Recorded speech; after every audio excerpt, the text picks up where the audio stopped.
the one with Mr. Freeze and Oh, that's like the Robin. worst one. That Like is the that's worst one. So this is the Austin and Matt podcast. This is Matt.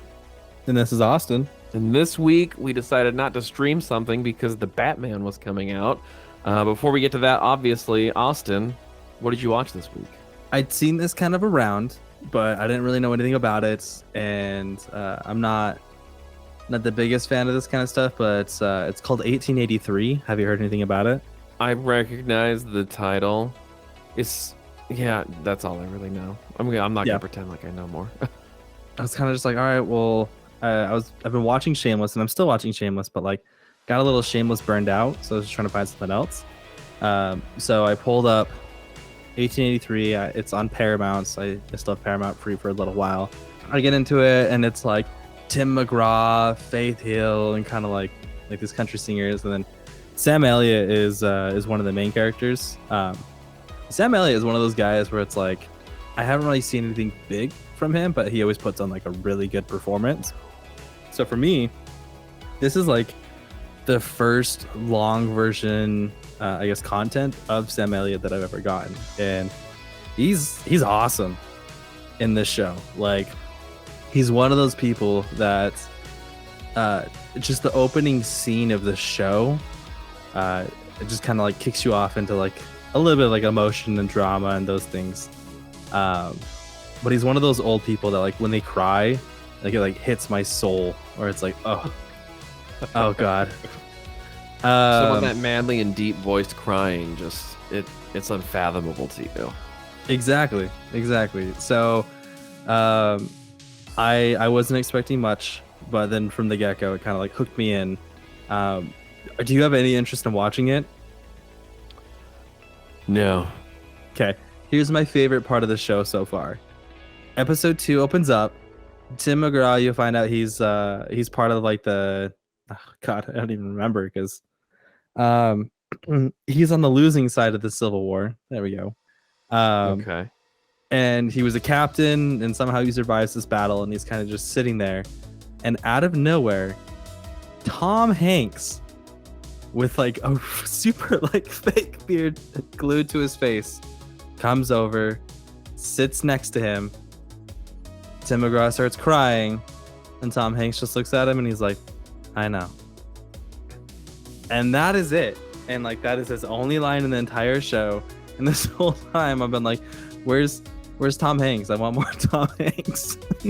And so far there's been no explanation to that. So like that was like in the past, but like Tom Hanks' character doesn't have any like connection to anything. It's just that was explaining a little bit more of Tim McGraw's character, where he was a captain for the losing side. But now, like, the whole premise of the show, 1883, is they're going from the South to Oregon. So pretty much it's the Oregon Trail. And so they're having to like cross rivers. Why didn't they call it Oregon Trail, the movie? They could have. They really could have. Probably like, you have died of dysentery. Like, yeah. Perfect title for a movie. Rattlesnake bites, dysentery, bandits, people dying on the river. Like, that is all stuff that has been happening. So, oh, nice. Sticking like close to the source material, but yeah, it was a little bit. It was more than I thought it was going to be because it's very drama. But if you're looking for something and some old man emotional crying, 1883 is your show. That's really all I ever watched. That in mind. What about you? So as I mentioned, and I actually followed through this time, I watched John Wick 3. Nice. It's interesting. I think all three of those movies have their own strengths and their own weaknesses. John Wick, in my opinion, easily had like the very best fight scenes of all three movies in it. The fight scene that you mentioned where they're in the hallway with the cabinets of knives, it's fantastic stuff. I did have to close my eyes a few times because it got a little bit violent for me, where I was like, ooh, okay, I'm okay not seeing that. That's fine. So it had the best fight scene, and it also had some of the best visuals. There's a scene in the end where he's in this big glass building, and there's like huge screens in the background and like all these crazy colors. I was like super into that. John Wick 3, he turns into a superhuman who's incapable of dying, which got a little bit annoying. There was something that annoyed me that there's multiple times where his opponents have him. They could kill him. All they have to do is stab or shoot, and they're like, it's John Wick. I'll give him another chance. And then John Wick proceeds to kill them. And it's like, yeah, that was a bad move to give John Wick another chance, you idiots. You ruthless assassins.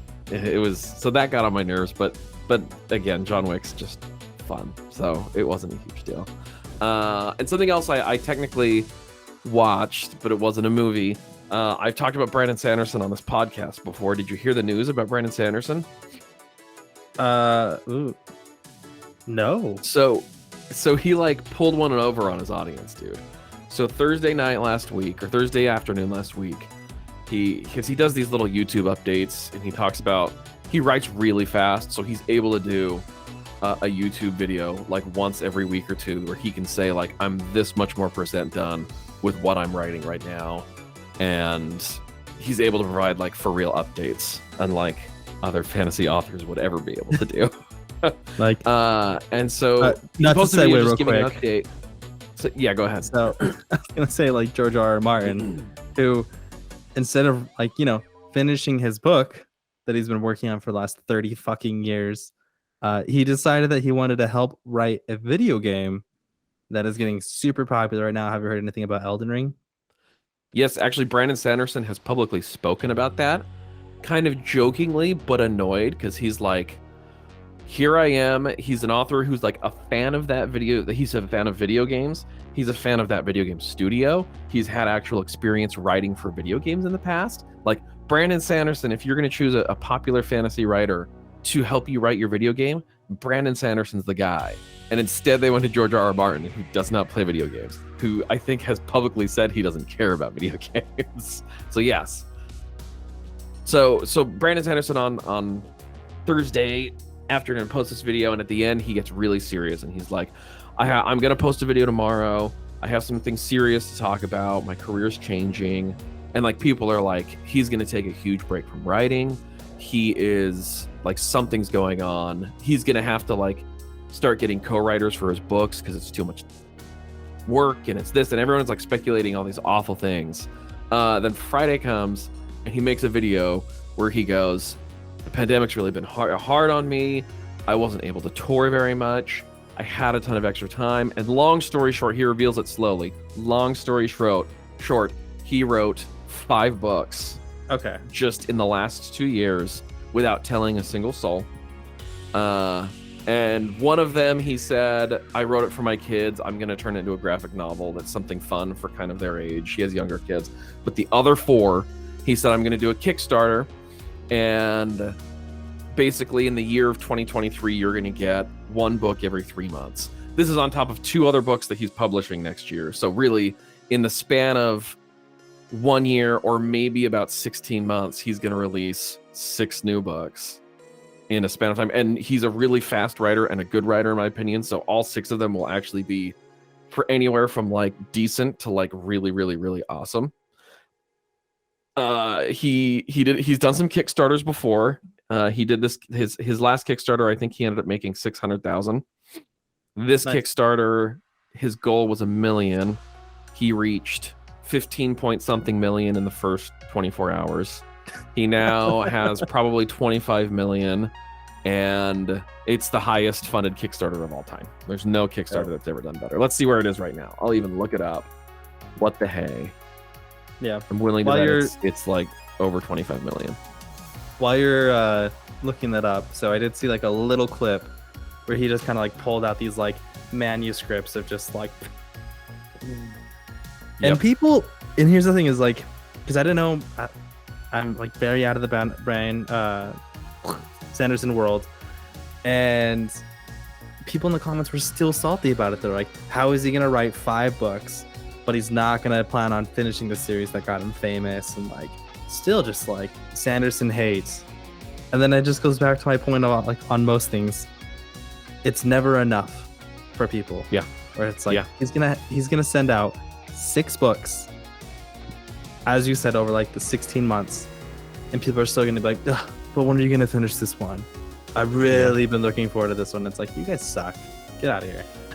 But the funny thing too is, like, you already mentioned George R.R. Martin, where it's like, okay, so you have George R.R. Martin and Patrick Rothfuss and Scott Lynch, who take 5, 6, 7, 8, 10 years between books, and then Brandon Sanderson, who usually publishes 2 to 3 a year and has like crazy output at all times. Like, he has never slowed down. They have nothing to complain about, but of course they are. And here's the salty kicker on top of it. The last 2 books that George R.R. Martin released weren't even that great. Like, Not to mention the end of his series that got made before his books that also was supposed to suck. So I don't blame him for that. Yeah, and I'm not saying that's his fault. Yeah. Right. He's like, no, we're gonna need like 5 seasons to finish this out. They're like, okay, well, we have 2. And he's like, all right, well, I'm off this then. So I'm gonna do a video game. Bye. Yeah. Good news is though, he's been pretty involved into the prequel that's gonna be coming out. So we'll see how that goes. Cool. But anyways, that's awesome. Maybe this might be the time to step into the Sanderson world, but I'm also not that fast of a reader, so we'll see how it goes. I'll finish like half a book and it'll be like 2 more have been out. Yeah, really. There is I can't remember which YouTuber it was, but he once made a joke about how Brandon Sanderson can write faster than you can read. And so you'll never catch up, because he does. I mean, like, his output is nuts. Most writers will write like 1,500 words a day, and he writes like 10,000 words a day or something nuts like that. Like, he writes and he writes and he writes and he writes. So yeah. Okay. Cool. Let me ask you this real quick. Oh yeah, go ahead. Do you think he is so effective at writing because he doesn't rely on like other substances to get him through it, or do you think he's got like some secret sauce that's getting him through this? I think he's just crazy dedicated. So I think I've told you this story before. I'll tell you this now if you didn't know. I met Brandon Sanderson at the mall in Provo right after his first book was published, and like nobody really knew who he was yet. And that was my introduction to Brandon Sanderson, was like just meeting him in person and genuinely like maybe feeling a little bit bad for him. Like, yeah, I'll buy your book because you're here and nobody else is around, you know? And even then, all those years ago, because I told him, I was like, I like to write too. And I said, like, any advice? And he said, you just need to treat writing like your full-time job. Like, you need to get to work in the morning and you need to write for 8 hours, and that's your job. And you have to just be dedicated to it. And I think he's just had some crazy work ethic. He's obviously proven to be like a pretty smart businessman with this Kickstarter. He's basically doing this self-published. Like, he's created his own company years ago that he does a lot of smaller things with. He'll do these like premium hardcover leather-bound editions of his books. Ooh. That's his previous Kickstarter. So he's like a smart dude, but he's also just super dedicated. And one of the reasons he was able to do this though is because so much of his time had become touring, where he just had to spend so much time traveling and talking with people and doing these events. And the pandemic, all that stopped. And so he suddenly had like all this time every day. So he was like, I'm just going to write like 4 secret novels and not tell, because he didn't tell an editor. He didn't tell his team. He didn't tell anybody for a long time. And then he finally kind of announced it to his team. I guess he went and put the manuscripts on a table in their work area and put like library checkout things on them and just kind of left them there. And they woke up one day to go to work and was like, there's like 4 brand new books here. So I think it's just, I mean, maybe you could argue it's because he's not on any substances like other writers might be. Arguably, there's substances writers could be doing that would make them more effective, arguably. That's not to say like more creative. They just, you know, might have a really itchy nose while they're writing. But that was the whole thing. Like, it's like, well, I mean, some people, yes, they have great work ethic. They write 8 hours. They would plan as I need to write 15 pages a day, whatever it is. But yeah, some were definitely more creative during certain times and before certain amounts of rehab. But so yeah, no, I just think he's just a smart dude who has some good work ethic, I think. So okay, well, let's talk about Batman. I'll just read this quick synopsis. It's very Excuse short, me, but- the Batman. Oh, sorry. you could. Thank you. The Batman.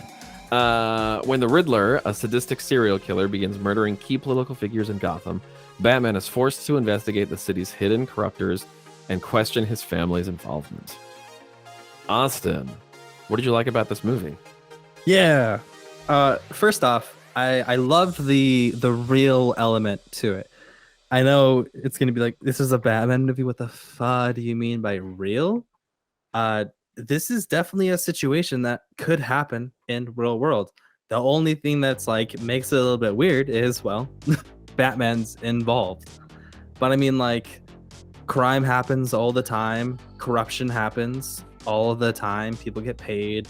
The new face behind organizations happens seemingly all the time. So like, this detective, or I guess case solving, this could really be like a series on Netflix minus Batman and like some other detective guy doing it, maybe some drunk or whatever, and it would still work.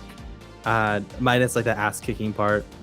I don't think a drunk guy would be that great at it. But like, it felt very real for what was going on, and it definitely wasn't like out of reach. And that also pairs in with, I did love the Batman presence in this movie. In Batman's prior, it's like Batman's like running in there and like seemingly doing like all of this like craziness stuff. And the Batman that we have right now he's very young, still has a lot to like learn technology wise. Like, all of his tech seemed very common, where it's like he had a blade, he loved his little grappling hook things that he would shove through people's kneecaps and like pull them away.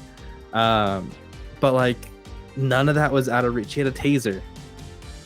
So like, just like some self-defense stuff. He wasn't using like homing beacons or jetpacks. Like, the squirrel suit was a little weird, but That's what I was going to actually ask you, what your opinion of the squirrel suit was, because I did feel like it felt a little out of place. Also, because my friend was like, I don't even know where he got the squirrel suit from. That was like his cape. Like, that was the functionality to his cape, right? Is that what you felt? Okay. Yeah, and so I actually like thought that was the cape, it, like, suddenly was like, here's a reason for his cape, other than a little bit of razzle dazzle. But I like that. Yeah, so the cape being just like a cape to be a cape, almost to me was like, we could have just like ditched the cape and had like a like the future Batman look, where there's just no cape to it and he's just all gadgets at that point. But I wasn't too upset about it. The redeeming factor for me on the squirrel suit was that it scared the hell out of him, and you knew. Oh yeah, like when he first stepped out and you saw that look on his face, it was like, okay, I'm willing to kind of get on board with this, because you're at least showing like, oh, he has not done this before, and this is, who knows how this is gonna go. So I respected that. But sorry, keep going. Also, I love that scene ended with like a very, very bad ending.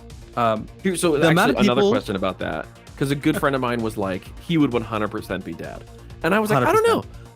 See, and I actually think like the way that he fell, it would make sense that he would at least be alive. Maybe not like limp away, okay, but I didn't necessarily believe that it would kill him the way that he fell. From a physics standpoint. The part that would make me think that he would die is he was like whipped into the concrete, and he like whipped under the overpass area. Had it just been like he hit the truck and he just kind of like bounced around a little bit, I'd be like, oh, okay, maybe. But the fact that he like hit and whipped up and like smacked into the ground, and that took all of his momentum away, is like, that's way too much. Oh. And I thought he really did just swing up, land on top of the truck. To me, it didn't look like he hit the concrete, but again, I've only seen the movie once. I'll actually be seeing it again next week, so I will report back to you on that. I almost went today. We were sitting at the Mr. Fry's place that we went to, right across the street from the movie theater, and it's like, there's a showing in like 30 minutes. What kept us from it? We had our kids with us. Yeah. It's like, I don't think they would sit still for a 3-hour movie. But yeah, so like a lot of his stuff was like I was actually reading an article. They wanted a lot of it to seem like he actually built it and that he did all this stuff. The most like impractical thing that he had was his contact lenses that would record. Like that was a little bit of a stretch, but like even then, that seems like kind of believable a little bit. I liked it. Yeah. I don't know if you know this, like tech like that is being developed right now. Like there is a for real company who claims that they are working on AR contact lenses that are going to have those types of abilities. Don't ask me how. Yeah. Also, he's very sadistic to himself, where it's like I go through the night and I watch these things, and then I get back and I watch all of it again, and I take notes so that way I can't forget. And I was like, damn. Here I thought that it was just like you were above superhuman level, where like you see something once and it just sticks in your mind, but it's like no, like plays it back and forth, back and forth. That's very practical. So, and I really like that. So his journals, was it just me? And I think this may have been intentional. Were you like not 100% sure if it was his journal or the Riddler's journal? Like I definitely was questioning that at first. The renewal piece of it? The original voiceover when he's talking, that's kind of supposed to be his journal. Mm-hmm. I think that it was not making it super clear if it was the Riddler or the Batman, which I thought was intentional, like an intentional little bit of blurring there. Did you not? Because the very first thing you hear him say is like, I have to watch my victims closely and then strike kind of thing. Like, I think that it was kind of being like, oh, it fits both ways. Yeah, like they're not. I mean, obviously, in the end, it makes the point of like they are two very different people, and one of them is undeniably a hero, and one of them is undeniably a villain. But maybe they're not that different, especially as Batman kind of realizes in the ending, oh, this is the kind of hero I need to be. I'm not just Mr. Angry Vengeance Boy, you know. Boy. Other thing I liked about it, he definitely there was a part at the beginning where I was like, man, he's kind of a bitch. Like he's just young and angry, which actually worked. Like I was like, oh, okay, I get it. Like he's just being young and kind of angsty, and he's being mean to Alfred. Like he doesn't realize how great Alfred is. Anyway, sorry, I keep interjecting. You're good.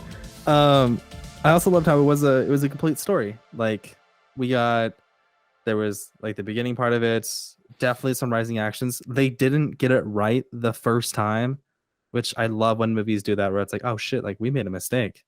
And that's like the whole like tangent for Penguin, kind of going back on things. There were some details at the beginning that were really later pulled on. Like it was, in terms of like story building, it was a great story that was put together. So I deeply appreciated that. Catwoman was also a really good touch for me here. Like Catwoman in the past, like I think about like Halle Berry's Catwoman, and it's like, that was a bit rough. What about was it Sissy Spacek? No. Michelle Pfeiffer. Michelle Pfeiffer's Catwoman. Oh, before all that, I don't even remember, to be honest, dude. Like that's from one of the '90s Batmans. Did you? So that was the one with Penguin too, right? With Danny DeVito's Penguin. Yeah. Have you not really watched like the old school Batman movies, like Keaton Batman? That's not the one that I watched a lot. I watched the one with Mr. Freeze. And that's like Robin. the worst one.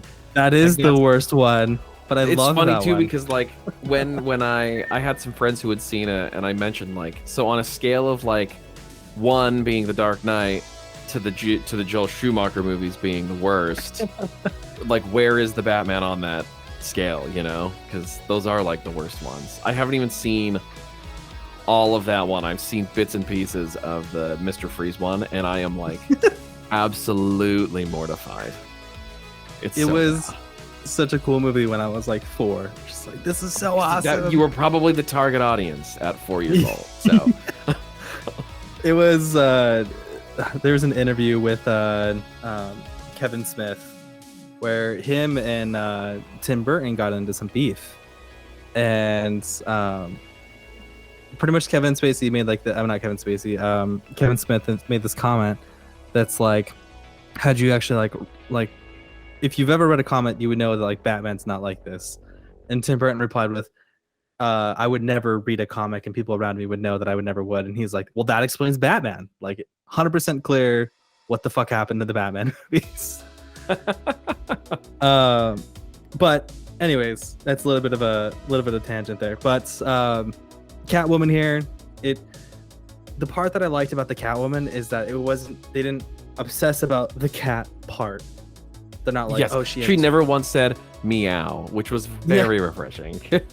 Yeah, they're not like, it's like, yeah, she has cats, but like not like 50 million of them that she's putting out little saucers of milk for every single time. It's no, she's a cat burglar. Like she steals things, and that's all she was really doing in this movie. Is she was stealing money, she was stealing passports, she was stealing hearts.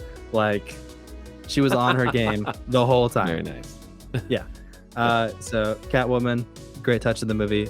Lastly, and this is a really small thing, I loved the tension that they built for the Batman's entrances, where it's like they just took the shot, dark hallway, you hear the footsteps coming, and then slowly you see the figure. In that first introduction to the Batman, where the guy's like, who are you supposed to be? And then he just gets his ass beat super quick. And it's like, oh shit, this is what we're doing. But also, to a point that you always make in movies, he also got hit quite a bit of times with quite a bit of things. In this movie, a lot of people who are not interested in aiming at his head. Yeah, like he got, I think he got like a baseball bat to the head.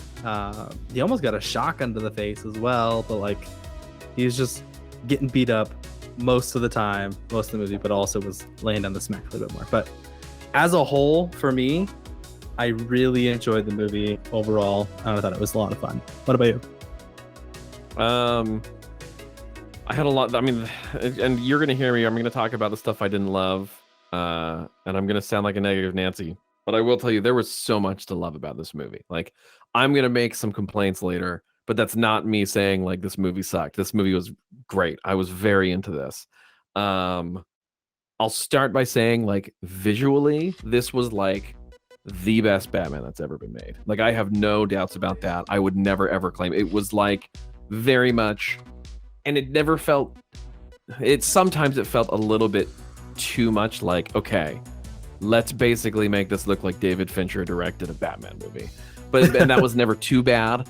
There's a joke in movies of a place called Fincher City, which is where David Fincher's movies take place, where it's always raining and it looks really dirty and gritty all the time. Like, I halfway through the movie, I was like, this does not even take place in Gotham City. This definitely takes place in Fincher City.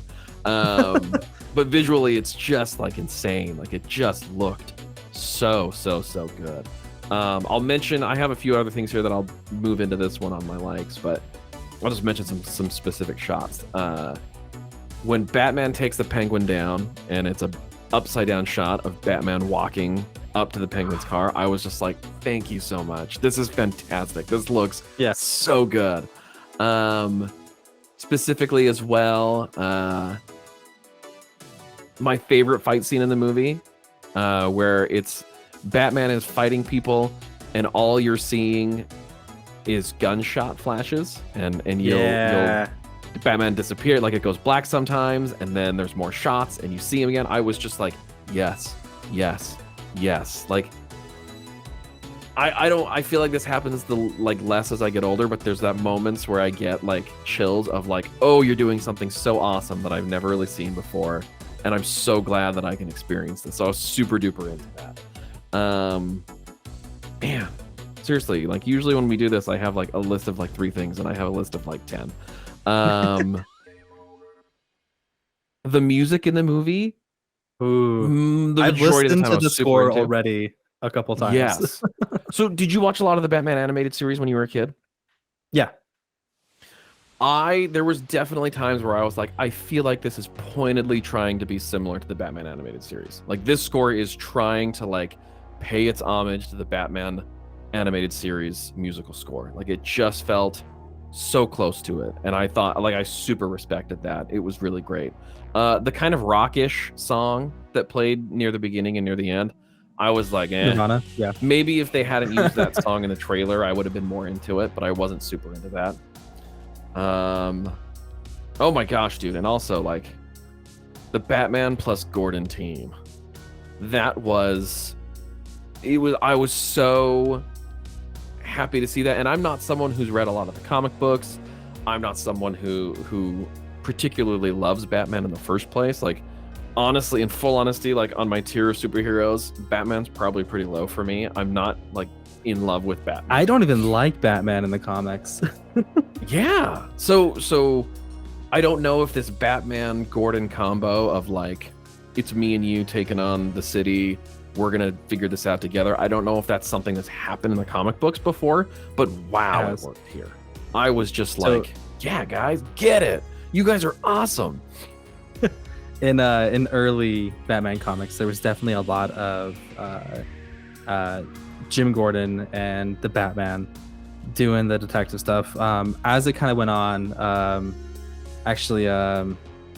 Alfred took a lot over from that, so they started building more into like the Alfred and Bruce Wayne.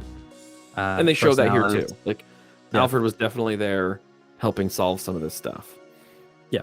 So, but yeah, that is definitely more homage to original Batman of like, and I love the joke from the Penguin. It's like the two best detectives, and you can't even figure out Spanish. Yeah, that was good. So I loved seeing that play out. It's never been like that in any Batman movie so far, I thought.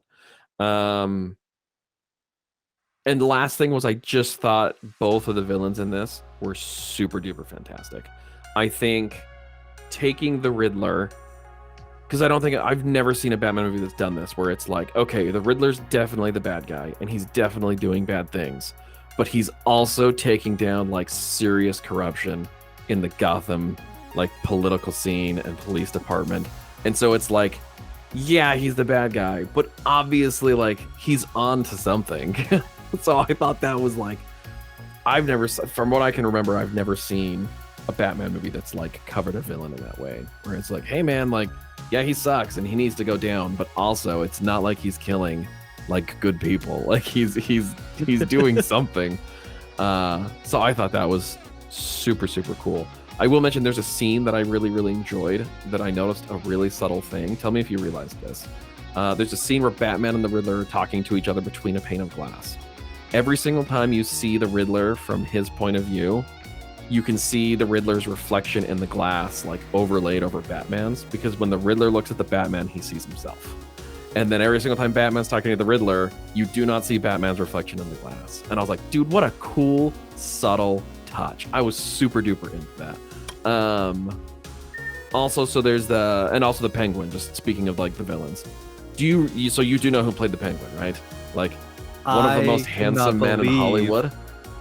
I cannot believe who played the Penguin. And I actually had to explain to my wife because we're looking at the cast. This is actually at the very end of the movie where like you get like a little sneak peek of the Joker, and I wanted to see if he was credited by anybody, like who's playing him. If you didn't know who it was, it's the guy who plays. Did you watch Eternals? No, I actually did not. But... So in Eternals, there's like one of like the Eternals. It's this Irish kid who can like control people's minds. It's that kid. Okay. Which I was like, I looked at him and I was like, you know what? Cool. But she saw Colin Farrell and she's like, who did he play? And I was like, he played the Penguin. And she's like, no, there's no way. And it's like, yeah. I also watched an interview where they're like, you're so like lost in this makeup, like I don't even see you. And he's like, yeah, I was definitely a canvas. They did all the work. I can't take any of the credit for it. I just put on like a different voice and I just put in my best Penguin persona. I went to Starbucks in makeup and nobody recognized me at all. And I was like, wow, that's crazy. Yeah, he blew me away. And that's nice of him to be humble and say that it was just the makeup. He definitely like had a very, very, very good performance. But yes, obviously the makeup. And I'm so happy to see some like traditional makeup as well. I think most movies nowadays would have been like, let's just put some dots on your face and we'll add the makeup later, you know? And he was like, nah, like we're really gonna do this, and he looked totally different. So anyway, that's all the stuff that I like. There's obviously like more even that I really liked about this movie, but like I really, really, really like this movie a lot. And the more I've talked about it, like when I got home and I was still really tired at that point, I was like, it was okay. And I called a buddy of mine and we kind of talked about it. And by the end of that conversation, I was like, okay, I like this a lot more than I think I initially thought. I would even say it's probably a little bit not as good as The Dark Knight, but in reality, it's probably equal to The Dark Knight. It's one of those things where it's like, if The Dark Knight and this movie could have a baby, we would have like the perfect Batman movie, you know? So I liked it quite a bit. But Austin, what did you dislike about this movie? Yeah. So probably where like I look back into kind of my watching experience, and the moments that I was not as tuned into the movie was when we were dealing with emo boy Batman. Yeah, where when he had the sunglasses on, I was like, ugh, come on. So the sunglasses is a direct homage to the comic. Batman during the day, he would traditionally wear glasses throughout the day. Didn't matter what was going on, if he was inside, whatever, he was just more often than not wearing sunglasses, because it's something about like he's like trained his eyes to where he can see like such a degree of darkness that like the sun like blinds him a little bit, and it's like, all right, well, we're getting like a little vampiric here, but it's okay. That's definitely how things work medically speaking. So yeah. But there was like some of the brooding that he was doing, and like some of the shots I thought were like kind of cool, where he's like he did this like shoulder roll thing that like made his back seem like very pronounced and almost like wing-like in a way, and I was just like, what is going on here? Like that was interesting, but like there was, I think back to like as he's talking to Alfred, like he's just, his jaw doesn't move a whole lot. He's just like, he seems like very like decrepit and like fragile. And that, I guess that goes to show like about like his emotional state behind things, but it was just, I wasn't feeling it all that much. The romance between him and Catwoman, I mean, it was cool, it was fine, but like it wasn't like the most like touching thing. That ending scene where they're riding motorcycles together, and then like I was like, one's gonna go towards the city, one's gonna leave. It was probably like 15 seconds too long. Also, the fact that like Batman's first interaction with her was while he was being a peeping Tom creep. I was definitely like, oh, come on, Batman. That's a little weird. Little weird, yeah. Also, he is like incredibly fast at changing in and out of his outfit. I don't know how he does that. Yeah, that is that is superhuman. But honestly, like when it was actually Bruce Wayne going around, I wasn't as in tune. Now, if we do get a sequel to this, which I imagine we will, this seems like it's picking up a lot of pace, bringing back the box office a little bit, but also like they're bringing out like some other characters. I imagine he's going to be a little bit more charismatic as the actual Batman, where he's not going to be as sad to himself about his dad's death. He's going to be more, I guess, billionaire Bruce Wayne, and then Batman at night. So we'll see. In all though, like I can't hate too much about it. I thought it was fine. One last thing that I will say is I really loved that they kept the identity of the Riddler secret, and just kind of like people can obviously like look up who like Paul Dano is and know like, oh, like that's who I gotta look out for. They threw hints out at some people to the point where like I leaned over to my wife and I was like, I think it might be Martinez, and then she's like, the Riddler has blue eyes, not brown eyes. Wow, your wife's very observant. I would not have realized that.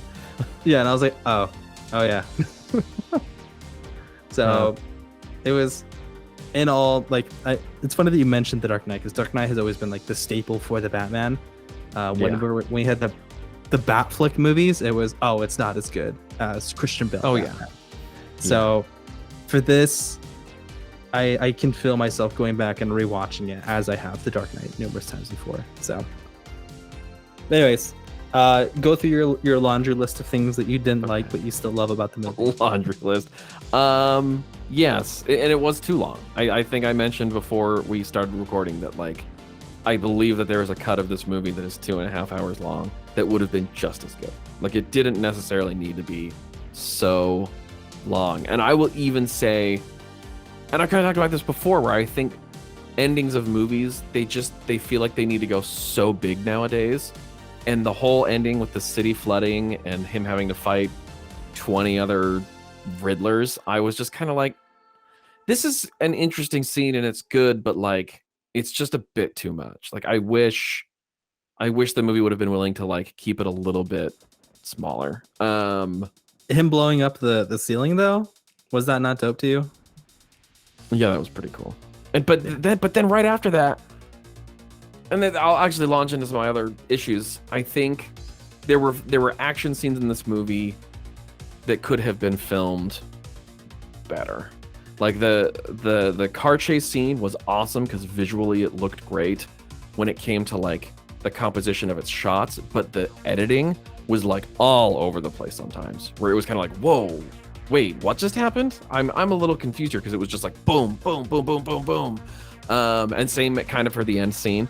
And I feel like, and then there was a part in one of the end scenes where like it was a single shot as he was fighting all these guys, but it almost looked animated. Like it did not look like for real people fighting. It was bizarre.